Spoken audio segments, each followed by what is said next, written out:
அரையாண்டு தேர்வு விடுமுறை முடிந்து அரசு பள்ளிகள் இன்று திறக்கப்பட்டு உள்ளது. இரண்டாம் பருவத்துக்கான விலையில்லா பாடப்புத்தகங்கள், நோட்டுகள் இன்றே வழங்கப்படுகிறது என தகவல் வெளியாகியுள்ளது. பள்ளிகளில் இணைய சேவை, வகுப்பறைகளை தூய்மையாக வைத்திருக்க வேண்டும் என தலைமை ஆசிரியர்களுக்கு அறிவுறுத்தல் வழங்கப்பட்டு உள்ளது. இடைநிலை ஆசிரியர்களின் தொடர் வேலைநிறுத்த போராட்டத்தால் மாணவர்களின் கல்வி பாதிக்கப்படும் சூழல் ஏற்பட்டு உள்ளது. தற்போது கிடைத்துள்ள அண்மை செய்தியாக பார்த்து வருகிறோம். அரையாண்டு தேர்வு விடுமுறை முடிந்து அரசு பள்ளிகள் இன்று திறக்கப்பட்டு உள்ளது. இது குறித்தான கூடுதல் தகவலோடு இணைகிறார் எமது செய்தியாளர் சிவகுமார். வணக்கம் சிவகுமார், தகவல்களை பகிரலாம். தமிழகத்துல அரையாண்டு தேர்வுகள் நிறைவடைந்த நிலையில டிசம்பர் கடைசி வாரத்தில் விடுமுறை அளிக்கப்பட்டிருங்க. புத்தாண்டு உள்ளிட்டவை காரணமா நேற்று, அதாவது டிசம்பர் 4 வரை விடுமுறை விடப்பட்டிருந்த நிலையில இன்று பள்ளிகள் திறக்கப்பட்டு அதன் அடிப்படையில பள்ளிகள் மாணவர்கள் துவங்கியிருக்கிறாங்க. இந்நிலையில பள்ளிகள்ல இணைய சேவைகள் உள்ளிட்டவர்கள் தூய்மையாக தயாராக இருக்க வேண்டும், அதே மாதிரி வகுப்பறைகள் தூய்மையாக வைத்திருக்க வேண்டும் உள்ளிட்ட அறிவுறுத்தல்களை தலைமை ஆசிரியர்களுக்கு பள்ளிக்கல்வித்துறை வழங்கியிருக்குது.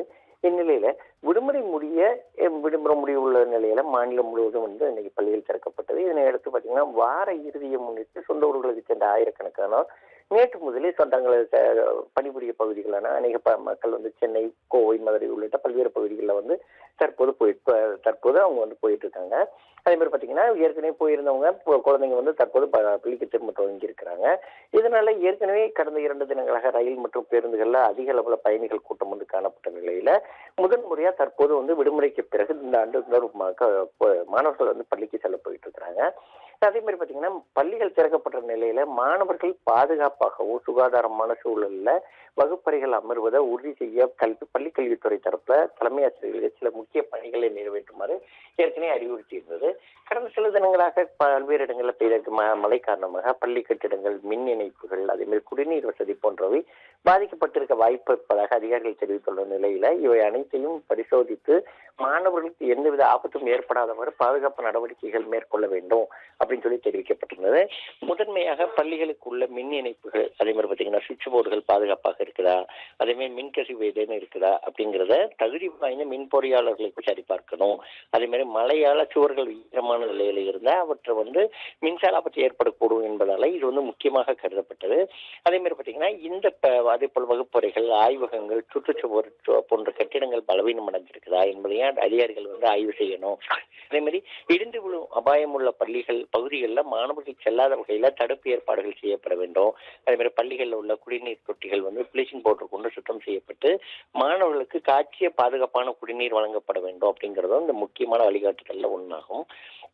அதே மாதிரி பள்ளி வளாகத்துல மழை நீர் தேங்கி இருந்தா அவற்றை கழிவுநீர் போக்கு வழியாக அகற்றணும். அதே மாதிரி புதர்கள், குப்பைகள் போன்றவை இருக்கும் பட்சத்துல அவற்றை அகற்றி நடவடிக்கை எடுக்கணும்.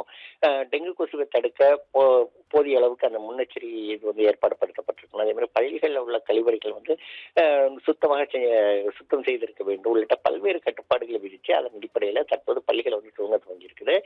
சத்துணவு மையங்கள் மற்றும் சமையலறைகள்ல ஏதேனும் பழுது இருக்குதா அப்படிங்கறத முதலில் உணவு தயாரிக்கிறதுக்கு முன்னாலே அதை பார்த்துக்கணும் அப்படின்னும், நீண்ட விடுமுறைக்கு பிறகு பள்ளிகளுக்கு திரும்பும் இந்த நேரத்துல பாதுகாப்பு, சுகாதாரம் போன்ற நடவடிக்கைகளை கட்டாயம் பின்பற்றணும் அப்படின்னு சொல்லி பள்ளி கல்வித்துறை தற்போது தெரிவிச்சிருக்குது.